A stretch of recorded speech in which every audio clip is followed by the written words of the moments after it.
My guest today was ushered into manhood with great ceremony when he turned 13, but no one showed him how to actually be a man, resulting in him becoming lost for many years. He's here today to tell his story. Jeff BRODSKY, thanks so much for joining us.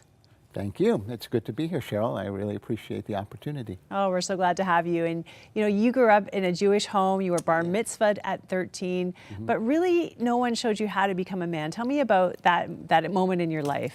Well, I think it's because I actually have a book about that called Stepping into Adulthood. It's sold out. You can only buy it on Amazon, but it's about the lack of the rite of passage in Christianity today. And what happened with me in 1965 is when I had my bar mitzvah. I think what's happened with bar mitzvahs globally is that they've become more tradition than anything else.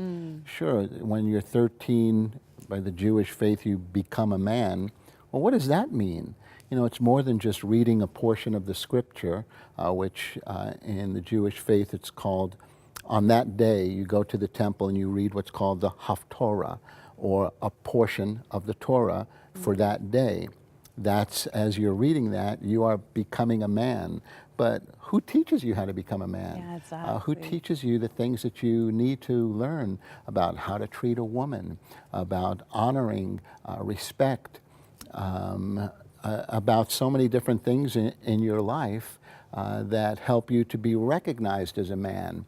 You know, when you look at adults that attend sporting events, football games, soccer games, especially overseas, where there's no rite of passage at all.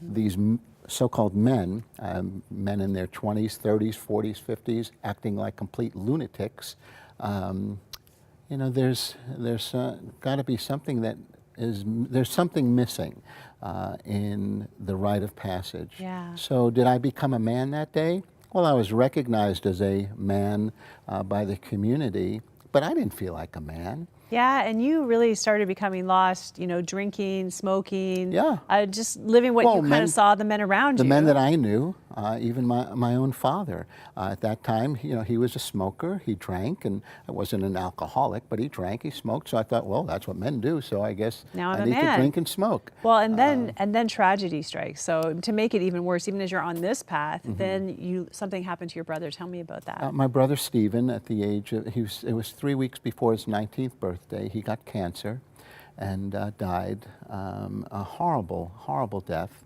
And he was in the hospital in and out for over a year. And I saw the pain and suffering that he went through. He was such a cool guy. I was terrible. I was into drugs at the time, not just taking them, but selling them.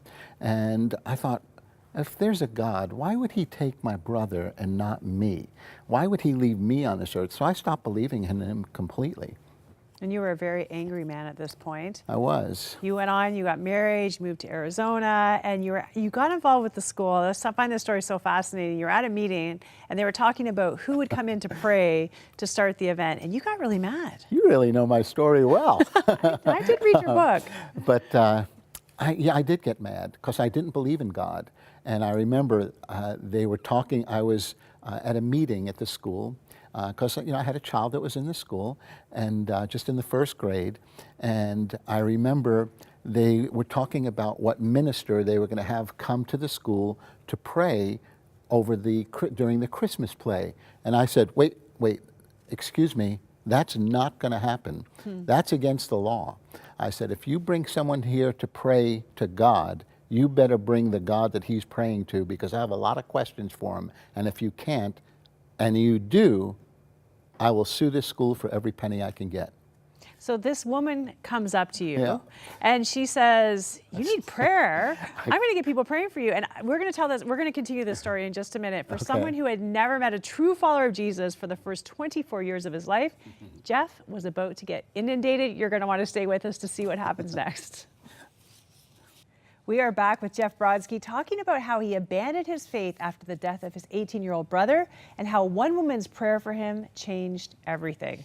Okay, so this woman prays for you because you're so angry and want nothing to do with Christianity. By the way, this woman's name, I still remember it, was Barbara. Barbara. Okay, so Barbara gets everyone praying for you, everyone she knows, and you start seeing Christians everywhere. Tell me about this. I didn't know this until later on. She actually put me on these 24-hour prayer chains, like with the 700 Club and all these other these 24-hour prayer chains.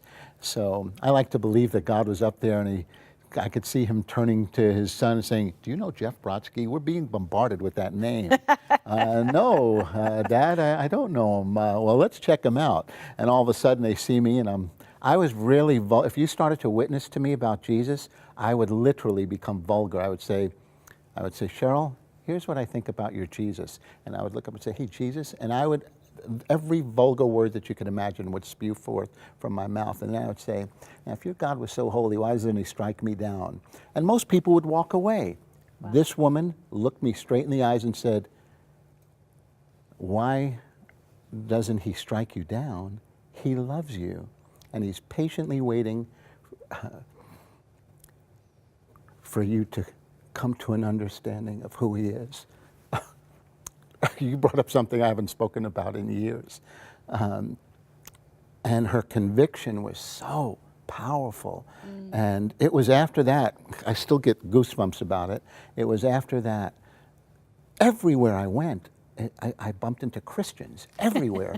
I felt like this presence entered into my life that would not, as a matter of fact, it hasn't left since. So much so that while I was driving this one road, long highway, I felt this presence. This is what I did. Sounds ludicrous, but this is what I did. I literally stopped the car. I looked in the trunk. I looked under the seats. I felt like there was that something was with me. I didn't realize it was the power and presence of the Holy Spirit at that time, but that's what I believe it was now. Until so many different things happened, one thing leading to another, to another, to another, until the moment that I was in a church service, which was actually from the person that I was against from the school. I didn't realize he was the pastor of the church. Oh, wow. And when I went to meet with him, he gave me the address. And when I went to the address, I went, oh no. It was in a church. And when I went into the church, something happened with a photo of Jesus, where it was like the eyes were following me. And it was one thing after another that I believe were supernatural things, so that God could bring me to a place where I would come to an understanding of who he was and invite him into my life. I remember when, and it was from an old Billy Graham movie called Time to Run. I went to a church service, which that's a whole long story. People have to read the book to find out the entire story. And when the pastor gave the invitation, by that time, because of things that led up to that moment, there was no doubt in my mind that Jesus was who he said he was. And as a Jew, for me to accept him as my Messiah, there was no doubt in my mind that he was. And I've devoted my life since then, even with the work that I do now with the rescue of children that are trafficked. The end result that I look for, I believe that I'm a fivefold ministry evangelist. Who's going to tell a girl in a brothel about the love of God? Nobody. She'll be there until she's dead. So when I remember when I first started reading the scriptures, I'm a literalist. So when I see a verse that talks about the least of these, I stop and I'll say, who's that?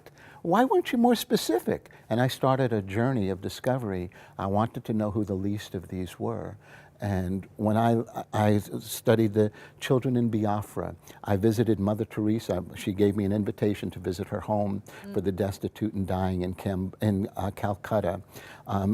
One thing after another, I'd say, oh boy, I went to leper colonies.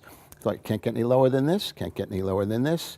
And years ago, when I learned about the plight of children that were trafficked for sexual exploitation, my search ended, Cheryl. Yeah. I thought, you cannot get any lower than what these children are forced to do. And you walk with bare feet since 2010 in solidarity with kids suffering poverty, suffering abuse, who can't afford shoes. Yeah. It's an amazing story. We're going to have you back, actually, to talk a lot more about the work that you do. Okay. But thank you so much for coming and just sharing your story. Me, so authentically. Loved it.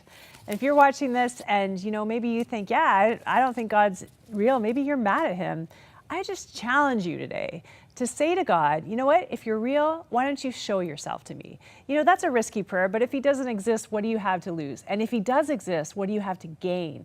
You know, if you want someone to pray that prayer with you, you can give our prayer lines a call. They're available 24/7, 1-866-273-4444. You can email prayer@crossroads.ca, or you know what, you could just say it right where you are right now and just see what happens. I would love to hear from you about the journey that takes you on. Thank you so much for joining us, and we'll be right back.